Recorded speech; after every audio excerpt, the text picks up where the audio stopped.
Hello viewers, welcome back to another video. It's 17th of March, 2:04 a.m. As you can see.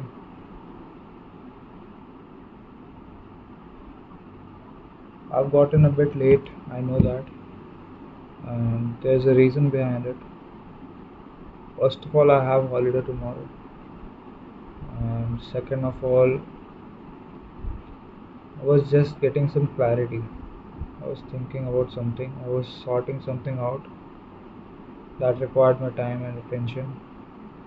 It was required for my self clarity. I should have done this very earlier, or I should have cleared it. I should have had cleared it, yeah, that's the correct line. I should have had cleared it very earlier on, but I chose to be in a delusion and tried to procrastinate the decision I have to make. But I did it today, and I think I'm proud of myself. I'm not proud of myself. First of all, I think I'm dumb to not do it very soon or at an early stage of my life. But it's good that I did it today and I got the closure. So that's it. We are going to start reading today again for 20 minutes. Let us set up the timer. It's been too late and it's going to get late even more if we keep stalling. So let's start without wasting any time. Yeah, so I've set up the timer. We were at page number 86. We read half of it and let's start. If you want to make a habit a big part of your life, make the cue a big part of your environment. The most persistent behaviors usually have multiple cues. Consider how many different ways a smoker could be prompted to pull out a cigarette: driving in the car, seeing a friend smoke, feeling stressed at work, and so on. The same strategy can be employed for good habits. By sprinkling triggers throughout your surroundings, you can increase the odds that you'll think about your habit throughout the day. Make sure the best choice is the obvious one. Make sure the best choice is the most obvious one. Making a better decision is easy and natural when the cues are for good habits. When the Making a better decision is easy and natural when the cues for good habits are right in front of you. Okay, so it's easy to make good decisions if the cues for right habits are just in front of you, they are everywhere. And this can be true the other way around too. If you have bad cues, bad triggers around you, you'll tend to follow bad habits more often than you want. Environment design is powerful not only because it influences how we engage with the world, but also how we rarely do it. Because, but also engage with the world but also because we rarely do it. Most people live in the world others have created for them, but you can alter the spaces where you live and work to increase your exposure to positive cues and reduce your exposure to negative cues. Environment design allows you to take back control and become the architect of your life. Be the designer of your world and not merely. Sorry, I was a little bit too close to the camera. I hope it's okay now. Yeah, it's okay. Be the designer of your world and not merely the consumer of it. So, what I read right now was you cannot control your external environment, like the outside world. You cannot control that. What you can control is your work environment, your living environment. Like you can control the environment in your house, around your friends. You can change your friend circle. You can change your work environment. Yeah, you should control what you can. That's what the writer meant by all this. The context is the cue. The cues that trigger a habit can start out very specific, but over time your habits become associated with not a single trigger. Huh? But over time your habit become associated with not a single trigger, but with entire context surrounding the behavior. Okay. For example, many people drink more in social situation than they would ever drink alone. The trigger is rarely a single cue, but rather the trigger is rarely a single cue, but rather the whole situation. Watching your friends older you're watching your friends order drink, hearing the music at the bar, seeing the beers on tap. We mentally assume we mentally assign our habits to the locations in which they occur.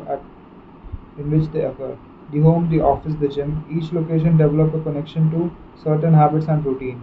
Okay, yeah, that's right. You establish a particular relationship with the objects on your desk. Particular relationship with the objects on your desk, the item on your kitchen counter, the things in your bedroom. Our behavior is not defined by the objects in our environment, but our relationship to them. Okay. In fact, this is very useful to think about the influence of the environment on your behaviors. Stop thinking about your environment as filled with objects. Start thinking about it as filled with relationships. Think in each terms how you interact with the spaces around you. For one person, her couch is the place where she reads for an hour each night. For someone else, the couch is where he watches television and eats a bowl of ice cream after work. Different people can have different memories and thus different habits associated with the same place. The good news, you can train yourself to link a particular habit with a particular context. In one study, scientists instructed insomniatics to get into bed only when they were tired. They couldn't fall asleep. They were told to sit in a different room until they became sleepy. Over time, subjects began to associate the context of their bed with the action of sleeping. Okay, I didn't understand that. Scientists instructed insomniacs to get into bed only when they were tired. If they couldn't fall asleep, they were told to sit in a different room until they became sleepy. Over time, subjects began to associate the context of their bed with the action of sleeping, and it became easier to quickly fall asleep. And when they climbed in the bed, their brains learned that sleeping, not browsing on the phones. Brain learned that sleeping, not browsing on their phones, not watching television, not staring at the clock was the only action that happened in the room. Okay, so earlier they thought that in their room, when they entered their room, it was only about watching television, browsing their phones, watching the clock, or listening to music, or there are many activities you could do in your bedroom. But many people often tend to forget that bedroom is made for sleeping, and I think that's the reason why the writer is trying to say that insomniacs don't know that bedrooms are meant to sleep. Scientists also discovered that. They use their bedroom for everything else other than sleeping. If they train themselves to think that the bedroom is for sleeping, they will sleep eventually and their insomnia will be cured. The power of context also reveals an important strategy. Habits can be easier to change in a new environment. Yeah, that's true. That's very true. Because I have been traveling all over the country since my childhood. And I think every place have given me a different habit, a different persona, a different personality. Yeah, that's 100% true. Habits can be easier to change in a new environment. It helps us to escape the subtle triggers and cues that nudge you towards your current habits. Yeah, I'm very thankful.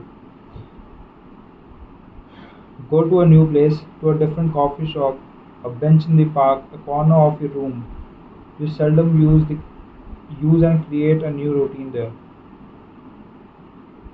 You seldom use and create a new routine there. It is easier to associate a new habit with a new context than to build bed early if you watch television. What? It is easier to associate. It is easier to associate a new habit with a new context than to build a new habit in the face of completing com- face of competing cues. It's easier to associate a new habit with a new context than to build a new habit in the face of competing cues. Yeah. So what I think, if you know what, let's leave it up to you. I do understand what the writer meant here. Let's let's see in the comments. Did you understand? Let me repeat it again if you didn't hear me clearly. It's easier to associate a new habit with a new context than to build a new habit in the face of competing cues. Please comment down what this means. I did understood what it means. I want to see whether you understood it or not. If you are following what I'm reading, that is. If you're not, that's fair enough, but I think if even one person watches it and comments down, then it will be shocking to me, first of all. But at the same time, I think it will help them. So, welcome. Face of competing cues. It can be difficult to go to bed early if you watch television in your bedroom each night. Yeah. It can be hard to study in the living room where you get distracted if that's where you always play video games. But when you step outside your normal environment, you leave your behavioral biases behind. You aren't battling old environmental issues, which allows new habits to form without interruption. What? But when you step outside your normal environment, you leave your behavioral biases behind. You aren't battling old environmental cues, which allows new habit to form without interruption. Okay. Want to think more creatively? Want to move to a bigger room, a rooftop, patio, or a building with expensive architecture? Take a break from the space where you do your daily work, which is also linked to your current thought patterns. Trying to get healthier, it's likely that you should shop on autopilot at your regular supermarket. Try a new grocery store. It's likely that you shop on autopilot at your regular supermarket. Try a new grocery store. You may find it easier to avoid unhealthy food when your brain doesn't automatically know where it's located in the store. Yeah, that's true. When you cannot manage to get to an entirely new environment, redefine or rearrange your current one. Create a separate space for work, study, exercise, entertainment, and cooking. The mantra I find useful is one space, one use. Yeah, that's a very good line. Let me underline it. Let me get my pencil.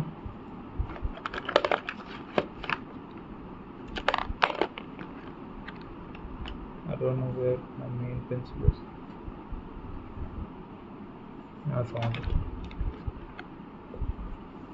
Yeah, my mantra is one space, one use. Separate space for work, exercise, study, entertainment, cooking.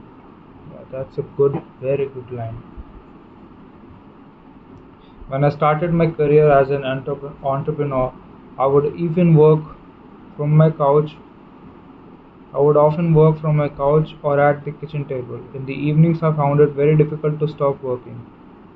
There was no clear vision between the end of work time and the beginning of personal time. Was the kitchen table my office? Was the kitchen table my office or the space where I ate meals? Was the couch where I relaxed or where I sent my emails? Everything happened in the same place. A few years later, I could finally afford to move to a home with a separate room for my office. Suddenly, work was something that happened in there, and personal life was something that happened out happened out there. It was easier for me to turn off the professional side of my brain when there was a clear dividing line between work life and home life. Hmm. I've not reached that level yet, but I think I can relate what the writer is trying to speak here, what the writer is trying to convey here.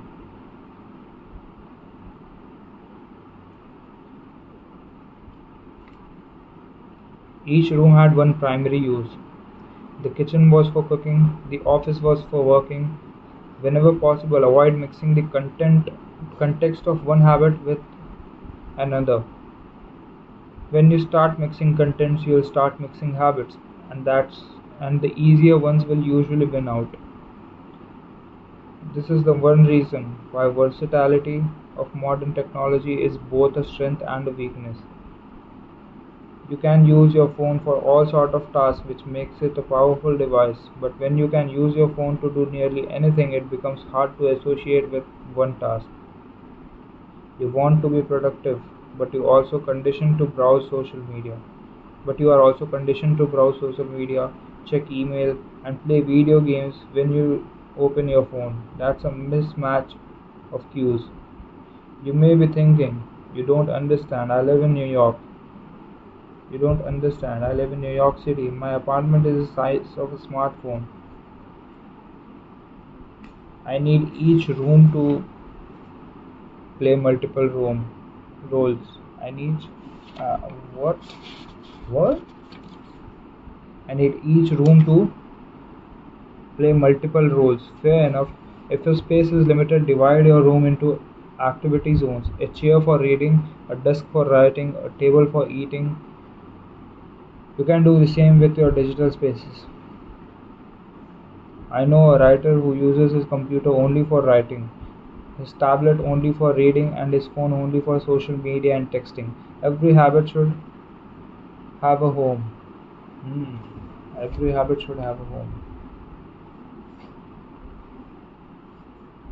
If you can manage to stick with this strategy, each context will become associated with a particular habit. Each context will become associated with a particular habit and mode of thought.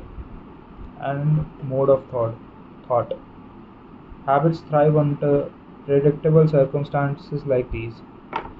Focus comes automatically when you are sitting at your work desk.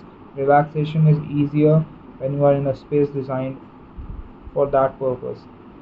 Sleep comes quickly when it is the only thing that happens in your bedroom.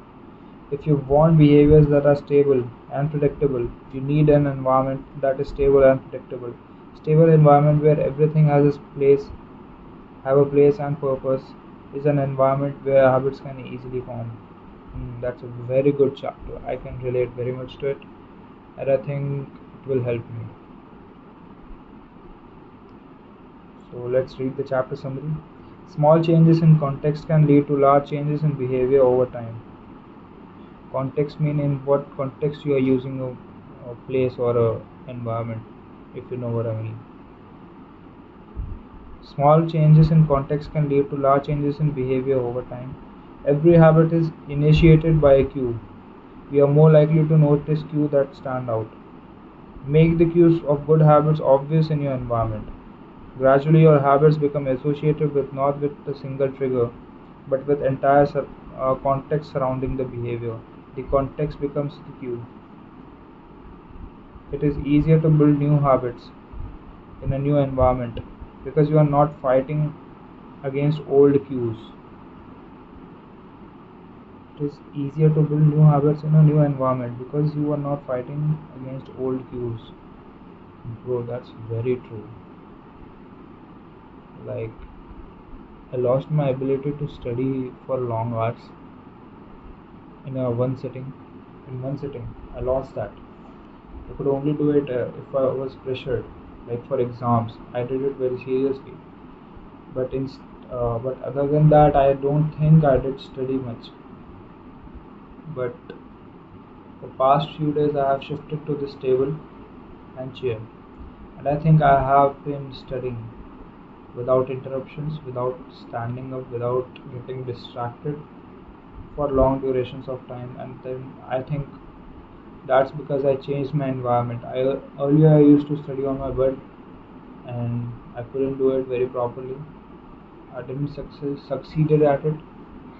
But ever since I have used this table, I think I have been very consistent in my studying. If not consistent, I haven't been so bad. I haven't been so bad as I was on that uh, bed. One thing I did notice at the beginning, I just used this table for studying explicitly. But now that I also watch some entertainment, not entertainment. I used to watch uh, YouTube while eating. I am I have a habit of watching YouTube right now, and I have associated with uh, right now eating of food while watching YouTube on this table. So I think that's a bad habit for me. I think I should change it to going to the next room to eat, or on the first room to eat on the table there. That way I can avoid watching my laptop or YouTube for that matter while eating. And I did change my and I kept my table just for studying and recording video. That's something that's not going to change. I think I'll keep recording my video on this table because I think the view is quite nice. Even if it's not nice, I think it's more convenient for me to record this way because I can read this way. I can sit on a chair. I can be upright. I can slouch a bit. I can change directions. I can change phone's direction. Yeah, so it's convenient. So studying and making videos is going to happen here only. That's not going to change until get shifted from this house. We are going to shift this house. We are going to shift to a new location. Will not have this table chair. I'll have to buy a new one. So let's see when I do that. I think it's 1 or 2 months later on. Time I finished, and so did our chapter. But our chapter finished way earlier. I was yapping a lot. I should have been studying, not studying. I should have been reading. I think I lost about 10 minutes. I think so. If any of you were watching the video if any of you were watching the video, please comment down how many minutes did I waste by just yapping and not reading. I think I did 10, so I'll do it. So I'll do 10 minutes again, just to correct my mistake. I'll do 10 minutes again, and I'll start chapter number 7. It's been 24 minutes. At 34 minutes, max to max 35 minutes, I'll close the video and I'll not speak anything in between. The secret to self-control. In 1971, as the Vietnam War was heading to its 16th year, Congressman Robert Steele from Connecticut and Morgan Murphy from Illinois made a discovery that stunned the American public. While visiting the troops, they had learned that over 15% of US soldiers stationed there were heroin addicts. Follow-up research revealed that 35% of service members in Vietnam had tried heroin as many as 20% were addicted. The problem was even worse than they had initially thought. The discovery led to a flurry of activity in Washington. Including the creation of Special Action Office of Drug Abuse Prevention. Flurry of activity in Washington, including the creation of Special Action Office of Drug Abuse Prevention under President Nixon, to promote prevention and rehabilitation, and to track addicted service members when they returned home. Lee Robbins was one of the researchers in charge. In a finding that completely upend the accepted beliefs about addiction. In a finding that completely upend the accepted beliefs about addiction, Robbins found that when soldiers who had been heroin users returned home, only 5% of them became re-addicted within a year. What? Robin found that when soldiers who had been heroin users returned home, only 5% of them became re-addicted within a year, and just 12% relapsed within 3 years. In other words, approximately 9 out of 10 soldiers who used heroin in Vietnam eliminated their addiction nearly overnight. This finding contradicted the prevailing view at the time, which considered heroin addiction to be permanent and irreversible condition. Instead, revealed that addiction could spontaneously dissolve if there was a radical change in the environment. In Vietnam, soldiers spent all day surrounded by cues triggering heroin use. It was easy to access. They were engulfed by the constant stress of war. They built friendship with fellow soldiers who were also heroin users, and they were thousands of miles away from home. Once a soldier returned to the United States, though he found himself in an environment devoid of these triggers, though he found himself in an environment devoid of these triggers, when the context changed, so did the habit. Compared to this situation, compare this situation to that of Compare this situation to that of a typical drug user. Someone becomes addicted at home or with friends, goes out to a clinic. What? Compare this Compare this situation to that of a typical drug user. Someone becomes addicted at home or with friends, goes out to clinic to get clean, which is devoid of all the environmental stimuli that prompt their habit, then returns to the old neighborhood where all of their previous cues that caused them to get addicted in the first place. It's no wonder that usually you see numbers that are exact opposite in the Vietnam study. Typically 90% of heroin users become addicted only once they return home from rehab. Well, 90% of heroin users become re-addicted once they return home from rehab. Okay, okay, I didn't understand what he tried to say.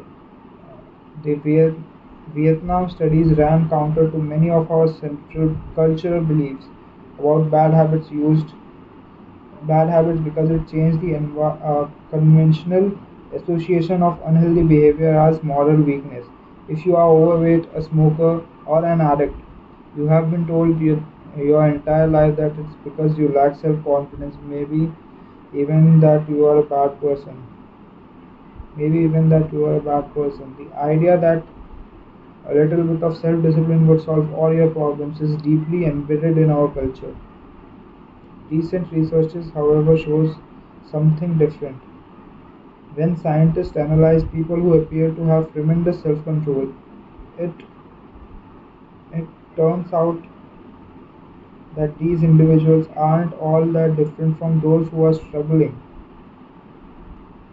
What did he mean by this? When scientists analyzed people who appear to have tremendous self control, it turns out those individuals aren't that different from those who are struggling. Instead, disciplined people are better at struggling. Disciplined people are better at struggling their lives in a way that does not require heroic willpower and self control. Disciplined people are better at struggling their lives in a way that does not require heroic willpower or self control. In other words, they spend less time in tempting situations. Oh, I did not understand any of the few lines I read. Shows something different. The idea that little bit of discipline would solve all our problems is deeply embedded in our culture. When scientists analyze people who appear to have tremendous self-control, it turns out these individuals aren't all different from those who are struggling. Instead, disciplined people are better at struggling. Their lives, their lives are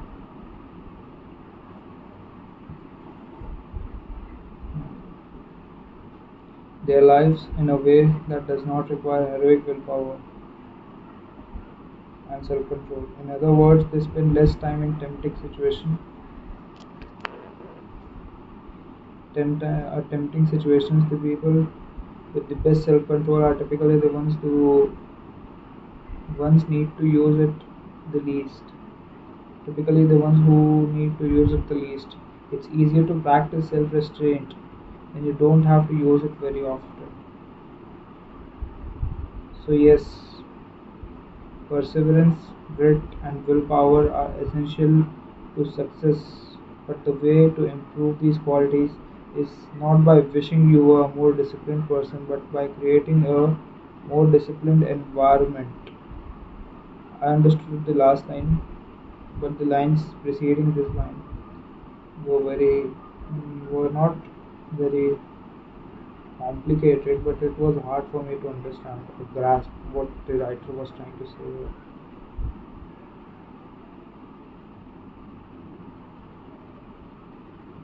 The people which the best self-control the people with the best self-control are the ones who need to use it the least.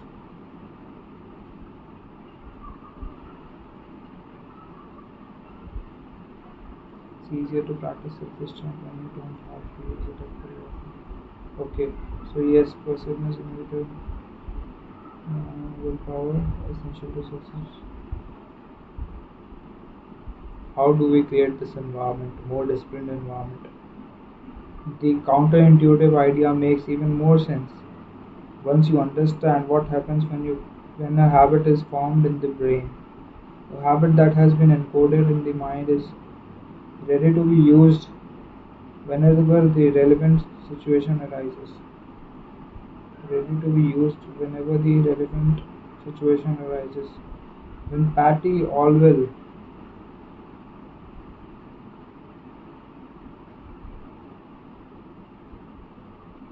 more sense when you understand what happens when a habit is formed in the brain. A habit that has been encoded in the mind is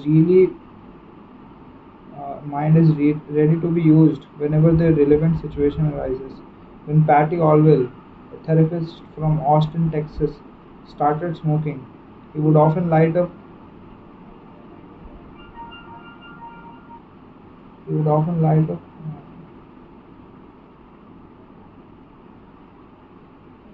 while riding horses with a friend.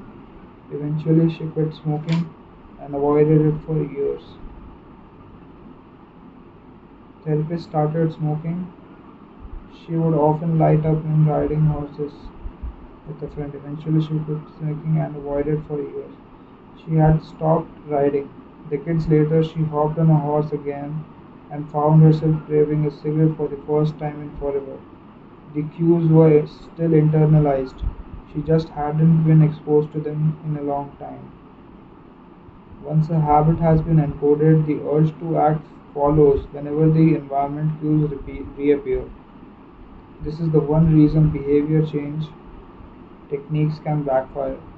Okay, so I think this is my last chance to change, practically speaking. Like this environment, I have been living here for past 3-4 years, and this past for 4-3 years are not so life changing for me.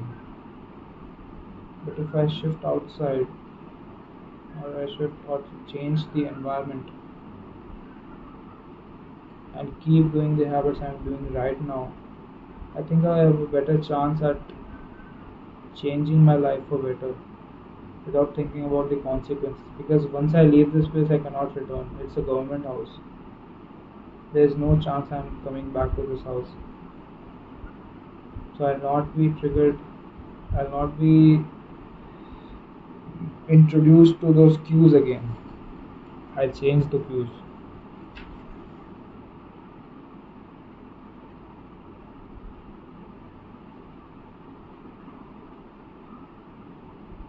The urge to act follows whenever the environmental cues reappear. This is one reason behavior change techniques can backfire. Shaming obese people with weight loss presentations can make them feel stressed, and as a result, many people return to their favorite coping strategy, overeating.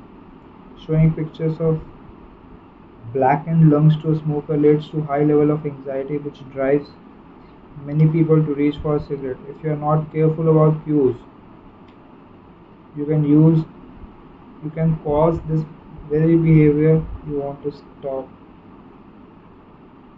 If you are not careful about the cues, you can cause the very behavior you want to stop. Bad cues are autocatalytic. The process feed itself. They foster the feeling they try to numb.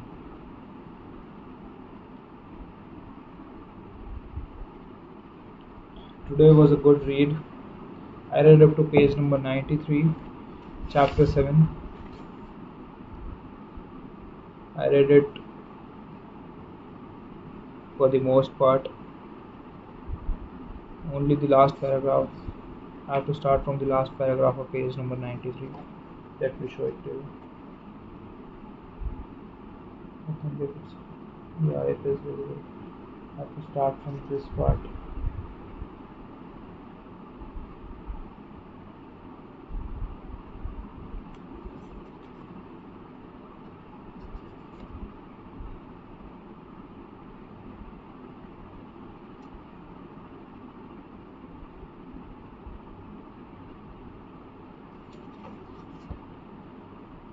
The reason I stopped for a bit was trying to focus on this book because I was taking thumbnail for the video. Yeah, so that's it. I was on page number 93, right? I forgot to keep my bookmark back in the book. So let's do that.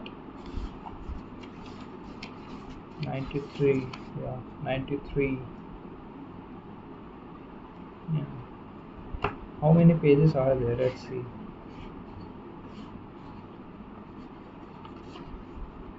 I don't have to index. Read the index, right? I read up to page number 93. It's up to page number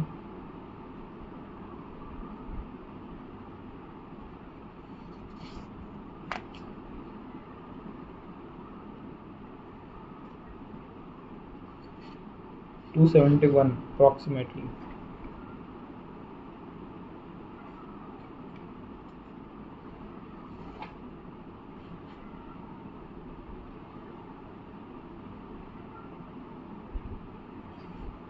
Or 263, yeah, 260, 70 pages, and I have read up to 93.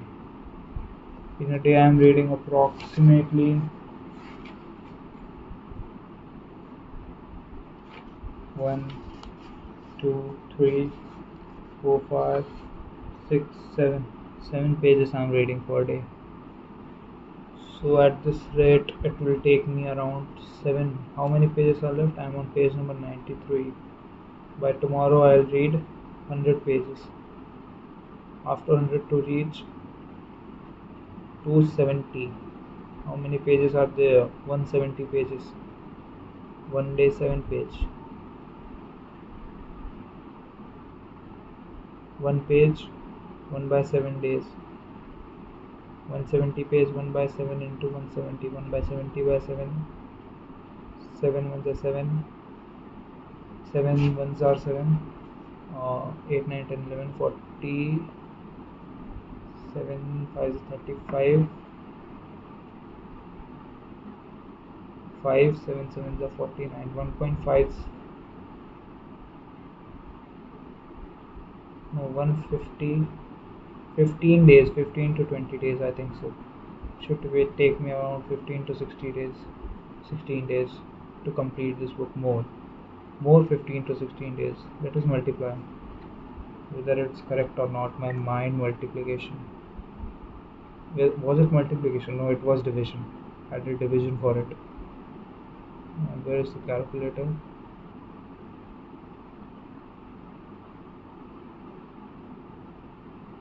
And of course it's not here.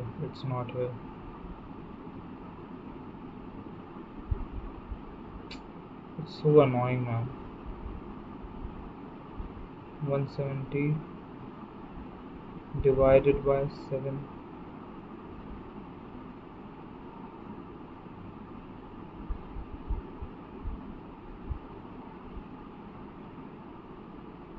"24 days is more.